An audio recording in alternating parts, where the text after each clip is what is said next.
Hello बच्चों, आप सब कैसे हो। और मैं उम्मीद करती हूँ कि आप सब बहुत अच्छे होंगे। मैं हूँ आपकी आसमानी मैम और मैं आज आप लोगों को बतलाऊंगी उत्पत्ति के आधार पर शब्द के कितने भेद होते हैं। तो बच्चों आइए हम लोग जानते हैं उत्पत्ति के आधार पर शब्द के कितने भेद होते हैं। ठीक है, उत्पत्ति के आधार पर शब्द के 4 भेद होते हैं। पहला है तत्सम, दूसरा तद्भव, तीसरा देशज और चौथा विदेशज। ठीक है, तो मैं आप लोगों को लिख करके दिखाती हूँ उत्पत्ति के आधार पर शब्द के कितने भेद होते हैं। उत्पत्ति के आधार पर शब्द के भेद। उत्पत्ति के आधार पर शब्द के 4 भेद होते हैं। ठीक है, पहला नंबर में है तत्सम, दूसरा नंबर में है तद्भव, तीसरा नंबर में है देशज, चौथा नंबर में है विदेशज। तो आप लोग याद रखेंगे उत्पत्ति के आधार पर शब्द के 4 भेद होते हैं, तत्सम, तद्भव, देशज, विदेशज। ठीक है, अब मैं इससे आगे आप लोगों को बताऊंगी एक एक करके कि ये तत्सम क्या है, तद्भव क्या है, देशज क्या है, विदेशज क्या है। तो आइए हम आगे बढ़ते हैं। तत्सम शब्द, आइए मैं पहले इसकी परिभाषा बताती हूँ। ठीक है, तत्सम शब्द संस्कृत में जिन शब्दों का हिंदी में बिना किसी परिवर्तन के प्रयोग किया जाता है उन्हें तत्सम शब्द कहते हैं। ठीक है, हम ध्यान से देखेंगे और ध्यान से इसकी परिभाषा समझेंगे। आइए मैं आप लोगों को अच्छा से समझाती हूँ, आप लोग ध्यान से समझिए। संस्कृत में जिन शब्दों का, संस्कृत में, ठीक है, किसमें, संस्कृत में जिन शब्दों का हिंदी में, आप लोग ध्यान से समझिएगा, हिंदी में बिना किसी परिवर्तन, बिना किसी परिवर्तन कहने का मतलब है कोई बदलाव नहीं। परिवर्तन का मतलब हुआ बदलाव। बिना किसी परिवर्तन अर्थात कोई भी बदलाव नहीं, बिना परिवर्तन के प्रयोग किया जाता है। परिभाषा क्या कह रहा है कि संस्कृत में कुछ ऐसे शब्द हैं जिनका प्रयोग हम अपनी हिंदी की बोलचाल की भाषा में करते हैं। ठीक है, जैसे जब हम हिंदी भाषा का प्रयोग करते हैं तो उस समय कुछ शब्द ऐसे हैं जो संस्कृत शब्द है। ठीक है, जो शब्द संस्कृत है उसका प्रयोग हम करते हैं, लेकिन उसका कोई बदलाव नहीं होता है, उसको हम बदल करके प्रयोग नहीं करते हैं, बल्कि वो संस्कृत शब्द ही रहता है। तो संस्कृत शब्द को ही तत्सम शब्द कहते हैं, जिसको हम लोग अपनी हिंदी भाषा में प्रयोग करते हैं। ठीक है, आइए मैं आप लोगों को कुछ उदाहरण बताती हूँ तो आप लोग को समझ में आ जाएगा। ठीक है, जैसे ये रात्रि, रात्रि एक संस्कृत शब्द है। आप लोग हमेशा याद रखिएगा, रात्रि संस्कृत शब्द है, ये हिंदी शब्द नहीं है, लेकिन रात्रि का प्रयोग हम अपनी हिंदी की बोलचाल में भी करते हैं। जैसे कि हम कहते हैं कि हमें रात्रि जागरण में जाना है, हमें रात्रि पाठशाला में जाना है, यह रात्रि का समय है। इस तरह हम हिंदी की भाषा में भी रात्रि शब्द का प्रयोग करते हैं और ये रात्रि जो है वो संस्कृत शब्द है। ठीक है, और आगे हम देखते हैं अग्नि। अग्नि भी हिंदी शब्द नहीं है, ये संस्कृत शब्द है, इसका प्रयोग हम अपनी हिंदी भाषा में करते हैं। जैसे अग्नि जला करके रखो, हम अग्नि की पूजा करते हैं, सीता की अग्नि परीक्षा हुई, इस तरह से हम हिंदी भाषा का प्रयोग करते हैं। उसी तरह घृत, घृत भी एक संस्कृत शब्द है, सर्प भी संस्कृत शब्द है, हस्त भी संस्कृत शब्द है। ये सारे संस्कृत शब्द है, लेकिन इसका प्रयोग हम हिंदी में करते हैं। ठीक है, आप लोग को समझ में आ गया। मैं आप लोगों को बतलाती हूँ कि तत्सम का मतलब क्या होता है। आप लोग देखिए, जैसे मैं यहाँ पर लिख रही हूँ तत्सम, तत्सम को यदि हम संधि विच्छेद करेंगे तो इसका संधि विच्छेद हो जाएगा तत् जोड़ सम। ठीक है, तत्सम का मतलब होता है तत् जोड़ सम, और इसका हम अलग अलग अर्थ निकालेंगे तो तत् का मतलब होता है उसका, और सम मतलब होता है समान, या कहिए जैसा, समान कहिए या जैसा। तत् मतलब हुआ उसका, तो यहाँ उसका का क्या मतलब है? उसका मतलब किसका? आप लोगों के मन में सवाल जरूर आएगा, उसका मतलब किसका? तो उसका से मतलब है संस्कृत का, उसका मतलब हो गया संस्कृत। ठीक है, यहाँ पर उसका किसके लिए प्रयोग हुआ है? संस्कृत के लिए। तो संस्कृत के जैसा। ठीक है, तत्सम का मतलब क्या हो गया? संस्कृत के जैसा।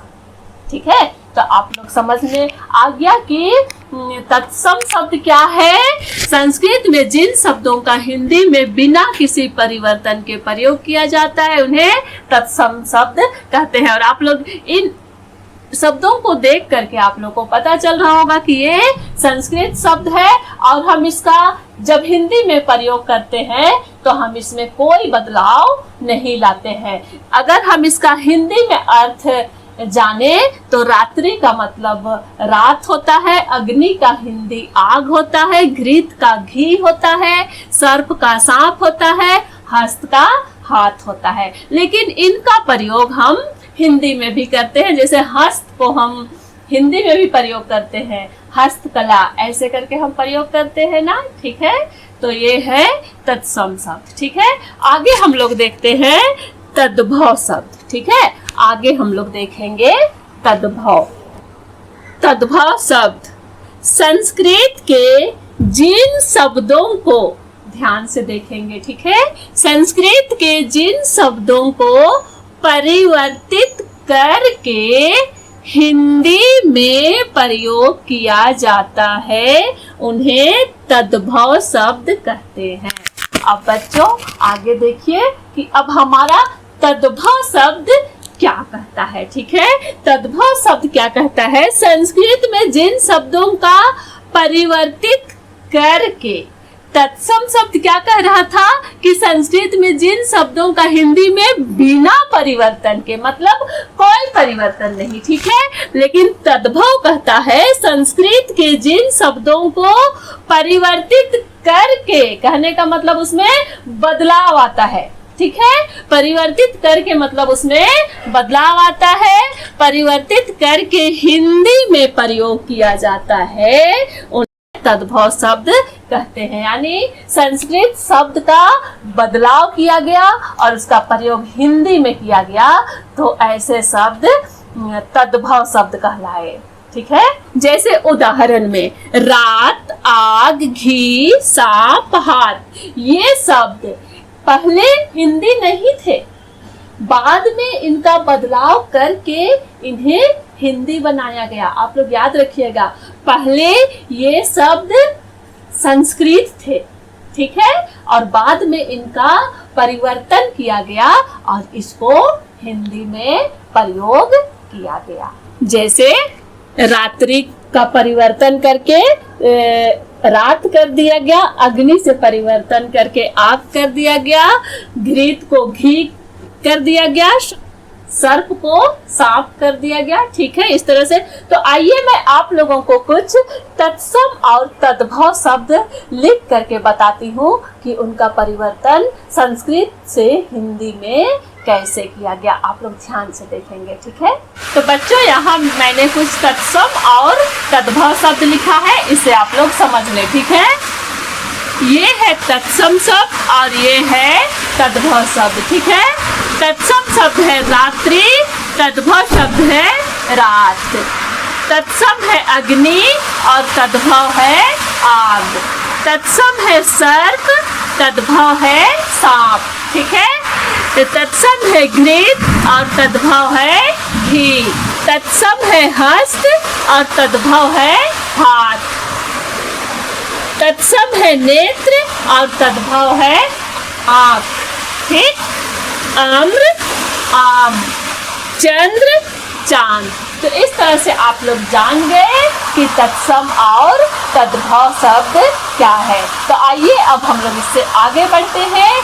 देशज शब्द और विदेशज शब्द क्या है, ठीक है। देशज शब्द, जो शब्द भारत की क्षेत्रीय भाषाओं से ली गई है वे देशज शब्द कहलाते हैं, ठीक है। जो शब्द जो अपने देश की है, भारत की क्षेत्रीय भाषाओं से मतलब अपने क्षेत्र की भाषाओं से ली गई है, ठीक है, ये शब्द देशज शब्द कहलाते हैं। देशज का मतलब होता है अपने देश का, ठीक है। यदि हम देशज को संधि विच्छेद करके देखेंगे तो हमें क्या मिलेगा?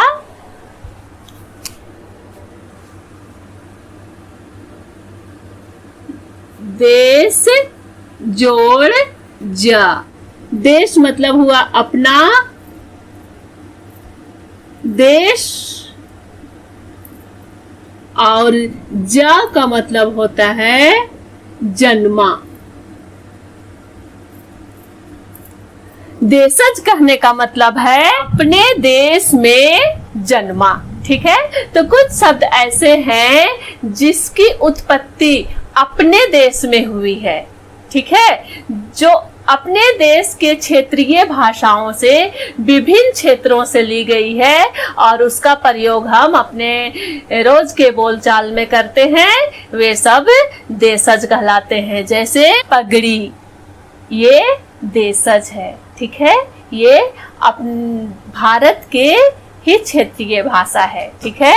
जूता, ये भी देशज शब्द है। लोटा, खिचड़ी, थैला, ये सारे शब्द जो है वे देशज शब्द है और ये शब्द जो है वे भारत की ही क्षेत्रीय भाषा है और ये भारत के ही विभिन्न क्षेत्रों से ली गई है, ठीक है। हम आगे देखते हैं विदेशज शब्द। जब हम जाने कि देशज का मतलब होता है देश में जन्मा, उसी तरह विदेशज का मतलब होगा विदेश में जन्मा, ठीक है। विदेशज कहने का मतलब विदेश, अन्य देश का, दूसरे देश का, ठीक है।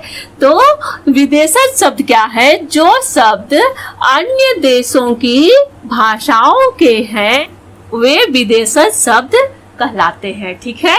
जैसे स्कूल, कॉलेज, डॉक्टर, आदमी, दुकान, तूफान, चाय, पटाखा, ये सब भारत के हिंदी शब्द नहीं है, ये दूसरे देश के शब्द हैं, ठीक है। विदेशज शब्द का मतलब क्या है? जो शब्द अन्य देशों की भाषाओं के हैं, मतलब वे दूसरे देश से लिए गए हैं, ठीक है। कुछ शब्द ऐसे हैं जो दूसरे देश से लिए गए हैं लेकिन उनका प्रयोग हम अपनी हिंदी की भाषा में, अपनी बोलचाल की भाषा में करते हैं, ठीक है, और हम इसी का प्रयोग करते हैं अधिकतर, ठीक है। कुछ शब्द ऐसे हैं जो विदेशी हैं, विदेश से लिए गए हैं लेकिन इसका प्रयोग हम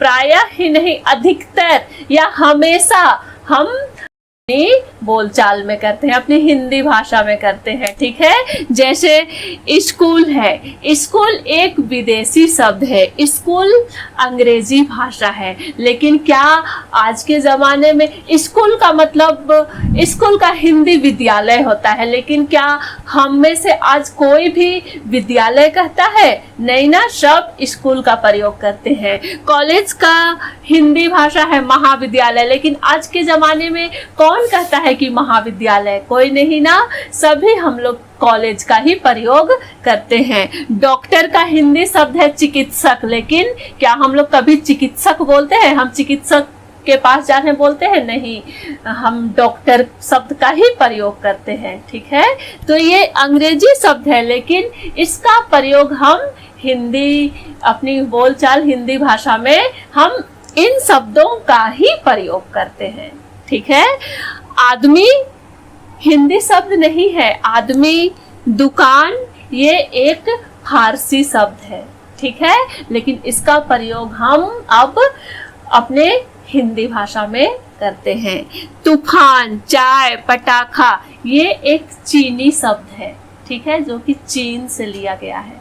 ठीक है, तो ये सब जो है विदेशी शब्द है, लेकिन इसका प्रयोग हम अपने देश में करते हैं, अपनी भाषा में करते हैं। ठीक है, तो ये है विदेशज शब्द। तो आप लोग को समझ में आ गया होगा देशज शब्द क्या है और विदेशज शब्द क्या है। देशज मतलब अपने देश में जन्मा हुआ, जो अपने देश की क्षेत्रीय भाषा हो, और विदेशज मतलब जिसको हम अन्य देशों से लिए हैं।